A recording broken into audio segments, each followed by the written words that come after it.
Good morning, everybody, and I'd like to say thank you to COTA for inviting us to be here today. My name's Gillian Batt. I'm a director of Life Circle. Brinny was going to be here, but she couldn't make it, so I'm going to try and do her slides for her. So there may be a few stumbles as we move along. I hear you wonder, what is Life Circle? Life Circle is a small, not-for-profit, and really what we're about is changing community's view on death and really bringing about a social change so that people are more willing to talk about death and also able to cope with it. Now that sounds a little bit socks and sandals really, and it's not like that. It's a very practical approach to community and awareness of death. But I'm going to move on and talk about the context. So basically we're in an environment, and I think you all know this, where from a medical point of view and from public health improvements, people have started to think that actually illness can be fixed by everything, and that doctors are always the first, that everything can be sorted. Social structures have broken down. It means that people's families and communities are no longer the way that they used to be. Families no longer live around them. Communities don't necessarily exist. People go to work and are out all day. So there's a sort of lack of local community around people. And there's a little bit of a post-war taboo around talking about dying at all. Most people have never even seen a dead body. They don't know what to do.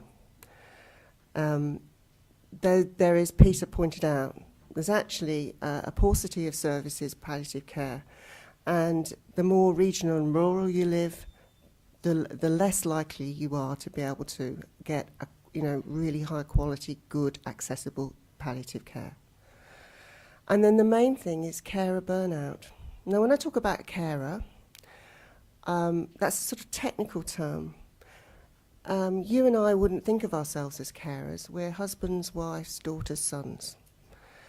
And so if you try and market services to carers, a lot of the time they won't actually realise we're talking to them because they don't see that as their term. Their job is to look after their wife, their husband, their mother. That's their job. And if their mother or husband or wife wants to die at home, then they will try their very best. And they will do their job. And we know from other research that we've done, I work at the Cancer Council, that carers often will not give up because they feel it is part of their responsibility. And they often don't turn to other people for help because it is their job and it is what that person has been asked to do.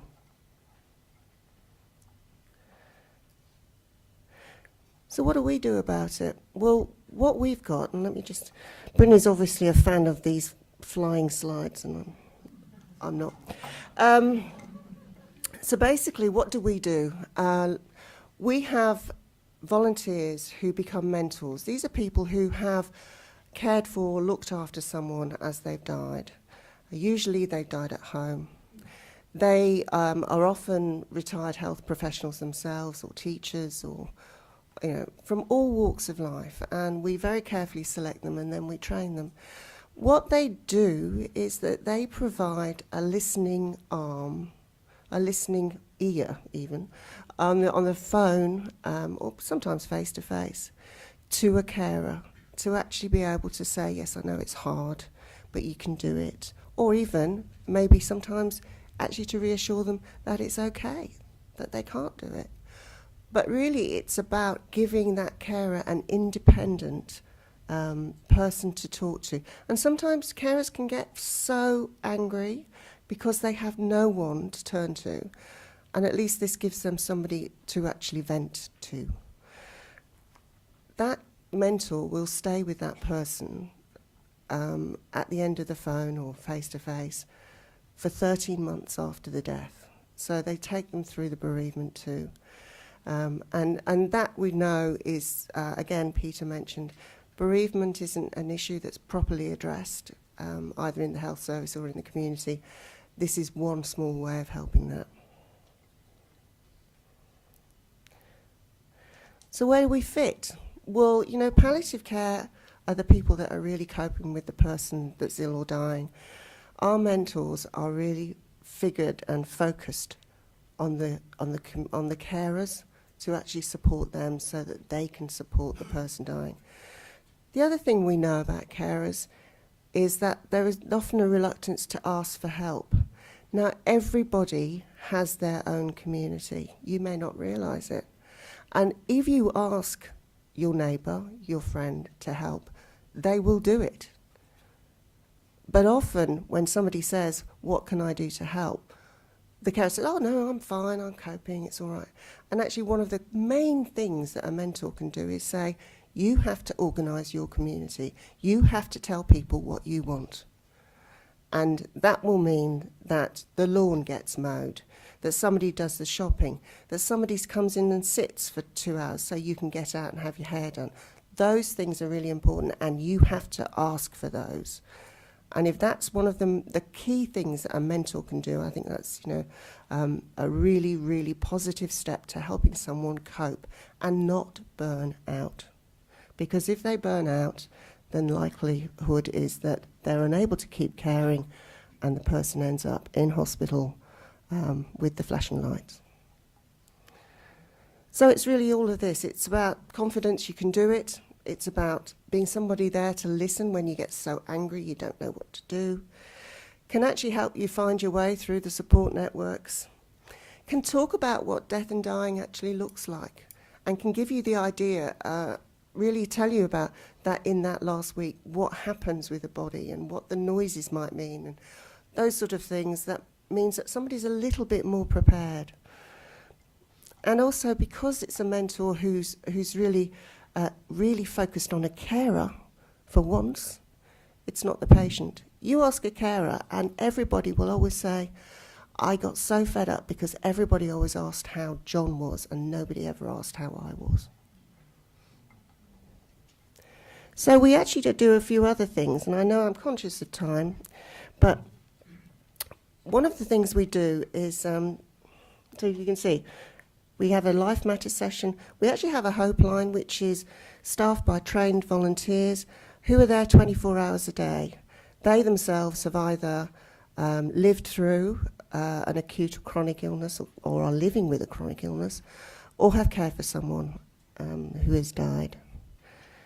And we also have the mentoring program. So the hope line really is just a listening ear, that's the main thing, but it can also refer into support services. Life Matters is a bit like this, really. It's talking about death.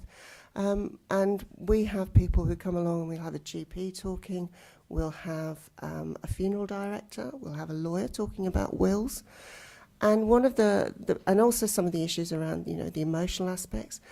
But we kind of make it a bit matter of fact. So we also have stalls where funeral directors are at the back, and you can go and browse and, you know, look to see what sort of coffins there are and how much does it cost, and those sort of things that actually, you know, I don't know about you, I'd never go into a funeral director and actually say, oh, well, you know, quite like that one with the velvet and the... So it actually really makes it a very matter-of-fact way of talking about death, and it helps a lot for people as they're getting older. It's very much what Colleen was talking about also. It's actually saying to them, the time to act is now. It's going to happen at some point. Get your legal affairs in order. Sort out your financial planning. All of those things, and it's really a call to action. And it's another way of making community aware that death really is something that we have to talk about. We can't shy away from it anymore. And let's just bring it into the open. And this is, can you see the photograph? And this is because we're going to morning tea.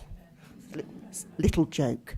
The photograph on the back is actually a doctor, and he had that photograph taken 15 years before he died, so that it could be on the front of his funeral service. Now that is what you call being prepared. So let's go and have tea and hope.